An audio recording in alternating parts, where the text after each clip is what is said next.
2 weeks ago, Donald Trump blustered on over to Europe where he talked about wanting Greenland at the time. We here in America took the bluster pretty seriously. In Europe, they were quite freaked out by it, but it turned out to be just bluster. And perhaps we were reminded once more that Donald Trump talks, well, I was going to say a big game, but an outlandish, hard to believe story. And if taken seriously, it would be quite disturbing. I mean, even as the meanderings of a dotard, it is troubling enough. But in reality, words are not actions. Yet it was in the same speech that Donald Trump's words about a U.S. domestic issue were largely ignored, dismissed as there he goes again. But this was the one that had actual follow-up. He talked about the rigged election. Ah, yes, the 2020 rigged election, fabled in story and song, in which he cited that, talking about Ukraine, that's a war that shouldn't have started, and it wouldn't if the 2020 presidential election weren't rigged. It was a rigged election. Everybody now knows that. They found out. People will soon be prosecuted for what they did. Probably breaking news, but it should be. Rigged election. Can't have rigged elections. But after 7 days, 1 week later, that perhaps off the cuff, definitely off the reservation content and quotation, guess what happened? Tulsi Gabbard, whose remit is mostly foreign threats, went on a raid at a Fulton County, Georgia election facility. And there was Donald Trump on the phone with Tulsi Gabbard. Trump has focused on Georgia for a long time. Back in 2020, in another bout of blathering that we thought would amount to nothing, Trump laid out some of his grievances, hedged or centered on the fact that when votes were counted, sometimes what happens is that large Democratic counties go overwhelmingly for the Democrat, and it's registered all of a sudden. So back in 2020, he talked about how at 6:31 a.m. in Michigan, there were 147,224 votes and 94% for Biden, 6% for Trump. And then at 4:42 in Wisconsin, Biden had a lot more votes than Trump. And then in Georgia at 1:34 a.m., quote, almost all of these votes for Biden, these gigantic and ridiculously one-sided spikes, were miraculously just enough to push Biden into the lead in all of the swing states. So that speech was given 2 weeks before January 6th. And perhaps we had by then forgotten about his efforts to overturn the election on a state-by-state basis because the crowd took his bluster as a call to arms, invading the Capitol and trying to overturn certification of the results on a federal basis. Now, of course, there's no feasible way to do this. I don't mean that it's just not practical for a mob of figurative, pitchforked, literal, zip-tied wielding yahoos to force our elected officials to cast a vote, and that vote will stick. I mean, elections aren't national. That's what I mean. It's not just that the plan couldn't work because if people were compelled to vote at the point of a, buffalo horned head, that vote wouldn't count. I also mean that the certification of the election is just a formality, the consequence or flowing from which ain't much. Elections are run on a state level, but that is too something that Donald Trump is now criticizing. So you have the FBI raid. You have Donald Trump saying there should be national elections. And you have the replay of his greatest hits. And it all adds up to something troubling. I'm not going to say it's not, but I am at DEFCON 3. That's a pretty good DEFCON because sometimes people mistake the 5 for the 1. The 1, that's the worst DEFCON, or the one that's most serious. But 3 is where I am. It's also right in the middle, meaning I'm not sanguine, I'm not dismissive. This guy in his speech, or the amount of his speech that slithers past whatever adhesive has been called into service to assist his dentures, this guy would do a lot of things that are not just unconstitutional, but are autocratic or dictatorial, pick your word. How about this? They're just plain wrong. I think Donald Trump would do some wrong things, but that's if he were allowed to do them. Will he be able to do them? I think not, and this is why my DEFCON remains right in the middle.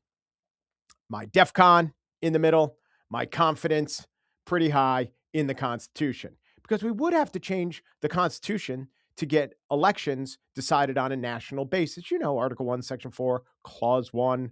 The times, place, and manner of holding elections for senators or representatives shall be prescribed in each state by the legislature thereof, but the Congress may at time by law make or alter such regulations, except as to the places of choosing senators. Okay, even more so than the usual case that it's hard to change the Constitution and that Congress hates changing the Constitution, almost never change the Constitution. It's especially hard for Congress to ever change anything that has to do with how to get elected to Congress, because everyone in Congress asked to say, let us change the way to get elected to Congress, has benefited from the old way to get you elected. And lawmakers never say, oh yeah, that's a good idea. Let's undo the very thing that make us lawmakers. They kick it to the states or study it for the future. Blue ribbon panels are often called into play. You know, these rules seem pretty darn fair to a guy like me. People in Congress, senators will say when they're talking about rules that made them senators and people in Congress. And for the record, state elections are a good thing because, like crossbreeding in species, they add more robustness, right? If you want a purebred election or an election that is all centered, say, on the federal level, in my analogy, more ripe for corruption. Here's a side note. Do you remember a few years ago when Jair Bolsonaro tried to pull a Trump in Brazil, and he sought to Buffalo or Cavabara his way into electoral office there? But there was one main federal judge, and there was a federal council of electors. And many of the same commentators who are now quite agitated about Trump advocating for national elections here looked at Brazil and said, ooh, I wish we could have something like that. I'm not faulting them. I'm just reminding you that whoever controls the federal government has a lot of power. We should maybe worry about giving them more. Okay.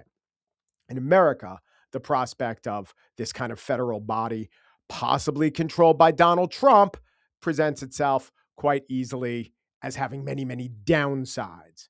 But there is something else to say about this idea that we should very much worry about Donald Trump using the FBI or the DOJ to do his bidding.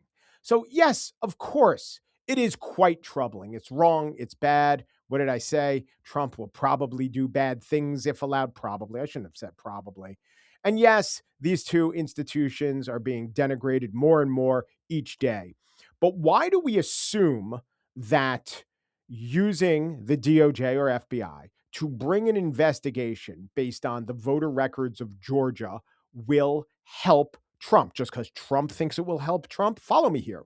The assumption is best put on a recent episode of The Daily, where the reporter, Devlin Barrett, said that just bringing in the FBI investigation raises the specter of real wrongdoing. Think for a minute about what an FBI investigation is. It is, by its very nature, sowing doubt and sowing suspicion about the people being investigated. Well, sure, back when the FBI and DOJ weren't controlled and corrupted by Donald Trump. I mean, not totally, but enough so that he has been using and abusing these bureaus, this department, abnormally, and people have noticed. So I will now raise this as a possibility because he has so denigrated the Bureau, the DOJ, and because America has already decided that the 2020 election wasn't stolen, and that is because the 2020 election wasn't stolen, that this could have much less of an effect than we assume or we fear. Much less of an effect than if, as Devlin Barrett was saying, the FBI were the normal FBI doing normal FBI things. There's a couple of data points to back up my supposition. One is that the more candidates that in previous elections, the more they back the idea of stop the steal or the rigged election. So we're talking Republican candidates, many of which did say, yes, I have questions about electoral integrity. But the real diehards on this died hard at the polls. The big election deniers, even in places where Republicans really could have won, did terribly. Carrie Lake and Doug Mastriano. We just saw another example in Tarrant County, Texas. Lee Wambsgans, He was one. So look at how the public reacted also to the prosecutions of Comey and Letitia James. James Comey, Letitia James, the two Jameses. Okay, how did the public react? Yeah, the public, most of the average person doesn't know, right? And a lot of the people who are highly invested, like the MAGA people, they think these people should be strung up. But in general, the prosecutions fell apart and they embarrassed the Trump administration, not just in the eyes of people predisposed to think the Trump administration was embarrassed. I mean, the Department of Justice and these charges, it didn't correlate to the public concluding, ooh, where there's smoke, there's fire. If anything, it reminded the public that Donald Trump has his pants on fire and underneath his knickers in a twist about an issue over which the public breaks with him. The public does not believe the election was stolen. A prosecution that is not going to introduce actual evidence that the election was stolen, again, because I must say this, the election was not stolen, it's not going to do anything except raise the salience of a bad issue for President Trump. If anyone should understand that an investigation or even an investigation followed by charges, indictment, a trial, a conviction, that none of that necessarily helps the prosecution side, the person who understands that should be Donald Trump. Also, please, I feel I must add this these days. Do not mistake my analysis for excusing anything Trump did or anything Trump would like to do. I do think it is unbelievably horrible and serious that a president would even try to do this. But since that president is Donald Trump, you know he would. He's told you over and over again. And my analysis is just to emphasize I don't think the attempt is going to help him.